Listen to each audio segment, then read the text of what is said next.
আমি একটু সাজগোজ করতে পছন্দ করি, তাই আমি সবসময় আমার বৌদির কাছ থেকে একটু উপরি পাওনা পেয়ে যাই।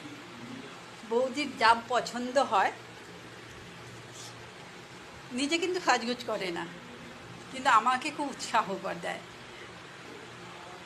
মানে যেটা ভালো লাগে বৌদি আমার জন্য কিনে আনে, যেখানে হোক, হয় পুজোর মেলা বা কোথাও ঘুরতে গেল, সেই ঘুরতে গিয়ে যেটা ভালো লাগে সেটা আমি ননদ হিসেবে আমার এটা একটা উপরি পাওনা থাকে সব সময়।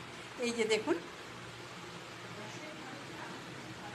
বৌদি কিনে এনেছে, মধ্যপ্রদেশে বেড়াতে গেছিল রিসেন্ট, সেখান থেকে আমার জন্য একটা গিফট নিয়ে এসেছে।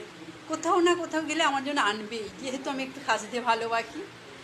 বৌদি আমাকে আরও